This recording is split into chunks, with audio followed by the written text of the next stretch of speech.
Hi, this is Edith, Educational Technologist at Oregon Tech. And in this video, I am going to go over the Outlook File tab. So I'm going to go ahead and click on that. And there are a lot of things that you can do in here. Some of these are available in options. However, I do want to go over the basics here, what you can do here. This is just your account information, who you are, and what type of program you're using, which is the Microsoft Exchange. That's what Outlook runs through. And here's your account setting. And so you can actually change some things here. I can add and remove accounts, and you can see that this is the online account here. As you can see, I access this account online. Okay, I can actually give somebody control of my email, like to reply to somebody. So if I'm out of the office, say for 2 weeks, and there's some information I know is coming, this is where I can delegate somebody to actually receive my emails for me. So I can add somebody and say, Kathy's the person that I choose. So I can actually put her name in there and then find her and say, okay, she's the one who I want to get my emails and be able to answer if I'm not available. Mailbox settings. So I kind of went over this a little bit. We have 2.8 gigs of mailbox. Anything that's in your deleted folder, just so you know, goes against your email.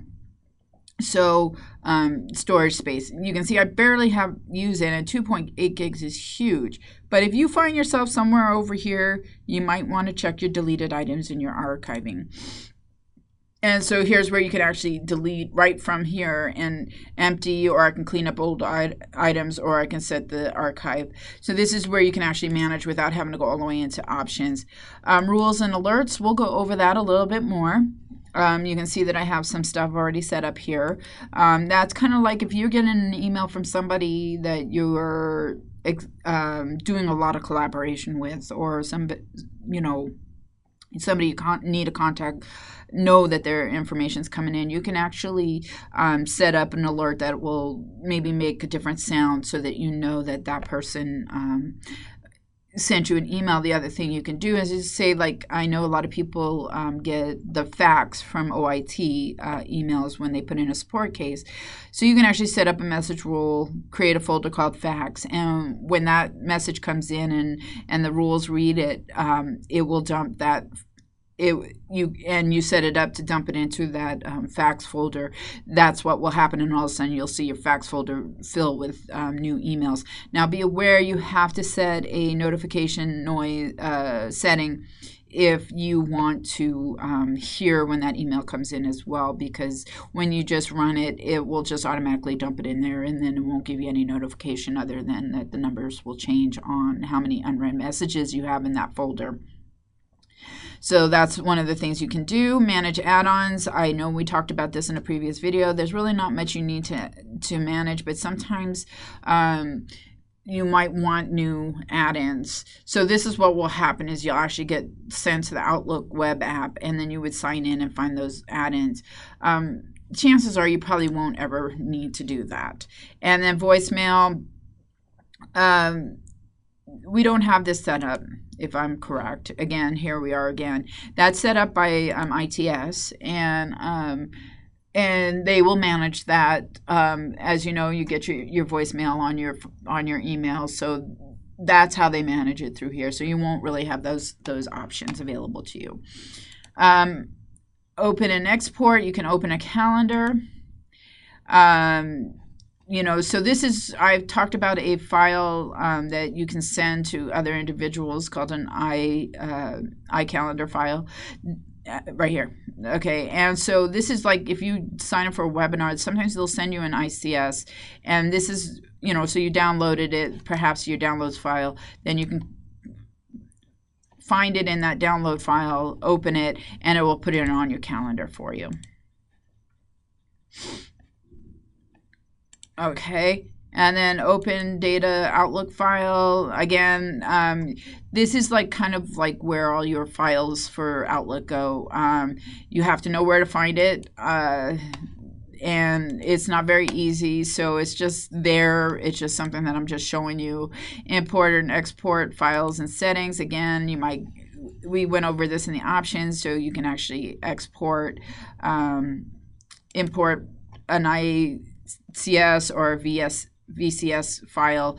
That's just for calendar files so that they get put on your calendar. This is so you can import contacts from a different program. And let's see what else we got here. Other users folders. I don't know that we have this set up, so you might want to double check on this. It just seems like it's similar to the giving somebody a delegation control, that they can open that file from that location. If I'm incorrect, I will definitely follow up with a caveat video on that. Print, of course, same as always. One thing I do is I do print a lot to PDF, so you'll see this a lot in my videos that I have print to PDF, and that's a really nice feature for me because sometimes I don't want to print, I just want to be able to read it, and that'll give me the option to do that.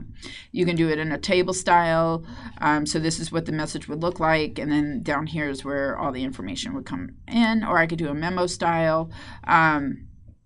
So it definitely is up to you, but you would select a file that you want to open. Office account, we saw that again earlier, so you have all your information here. If you change any of this, this will change on all yours. You can add connected services, so I can actually add another service if I want.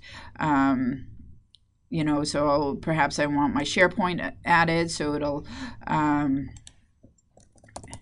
let's see if it'll work for me. And so it'll bring it in, and then I will also have that as my connected service so I can get information from there. So it didn't like it, so that's fine. You can also do an update. You can check your updates. Those are maintained, as you can see, by ITS, so you don't really need to do that. Just more information about Outlook. So if somebody asks you what your Outlook information is, this is where you would find it. And what's new, you can go through this and see what's new. I'm not going to go through all of that. Feedback, so you can send Microsoft feedback about the program, why you like something, why you don't like something. Support, again, that's another Microsoft tool. It is not through us, so if you are having problems with Outlook, please contact ITS. Don't contact Microsoft support because they're not going to be able to help you. And then again, options, which we went through, and then just the exit feature, which exits out of Microsoft Outlook for you. And that is the File tab for Microsoft Outlook. So if you have any questions, comments, suggestions, feedback, anything else that I have not covered in this video that you want more information about, feel free to contact me, edith.worden@oit.edu, and my extension is 51730. You can also contact me via Skype. Thank you. Have a great day.